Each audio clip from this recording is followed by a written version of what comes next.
ఈరోజు మనము 5th క్లాస్లోని కలమళ్ళ శాసనం అనే యొక్క పాఠ్యభాగం గురించి తెలుసుకుందామండి.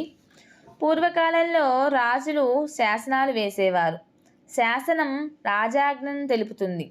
శాసనాలు వాటిలోని విషయాన్ని బట్టి 3 రకాలుగా ఉంటాయి.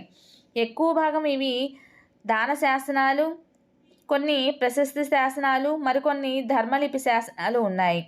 దాన శాసనాలంటే రాజులు, రాజ్యాధికారులు, సామంతులు మొదలైన వారు ఆలయాలకు, బ్రాహ్మణులకు, మఠాలకు, విద్యా సంస్థలకు చేసిన దానాలను తెలిపేవి.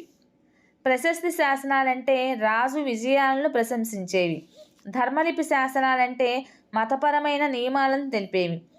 ఆంధ్రదేశంలో లభించే శాసనాలు కొన్ని శిలలపై చెక్కినవి, మరికొన్ని రాగిరేకులపై చెక్కినవి. ఆంధ్రదేశంలో క్రీస్తుపూర్వం నుండే శాసనాలు లభిస్తున్నాయి.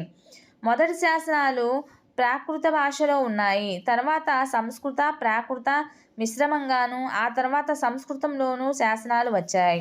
ఈ శాసనాల్లో ఊళ్ళ పేర్లు, వ్యక్తుల పేర్లు తెలుగులో కనిపిస్తాయి. మొత్తం తెలుగులోనే మొదటిసారి శాసనాలు వేసిన వారు రేనాటి చోళులు. రేనాడు అంటే ఇప్పటి వైఎస్ఆర్ కడప జిల్లా ప్రాంతం. రేనాటి చోళరాజు ఎరికల ముత్తురాజు ధనుంజయుడు కలమళ్ళ గ్రామంలో వేసినటువంటి శాసనం ఇది. శాసనంలోని పదాలన్నింటికీ మనకు ఇంకా స్పష్టమైన అర్థాలు తెలియవు. ఇది దాన శాసనం. ఈ దానాన్ని పాడు చేసి వారికి పంచమహాపాతకాలు కలుగుతాయని శాపవాక్యంతో శాసనం ముగిసింది.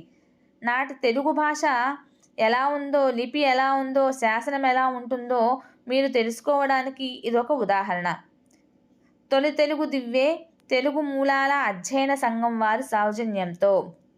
ఇక్కడ మనకి పిక్చర్లో ఇచ్చారండి. ఈ పిక్చర్ ప్రకారము మనము తెలుగు శాసనాన్ని, తొలి తెలుగు శాసనాన్ని చూడవచ్చు. సో టీచర్స్, మీకు కనుక ఈ వీడియో నచ్చినట్లయితే ప్లీజ్ లైక్ చేయండి, షేర్ చేయండి, సబ్స్క్రైబ్ చేయండి. అలానే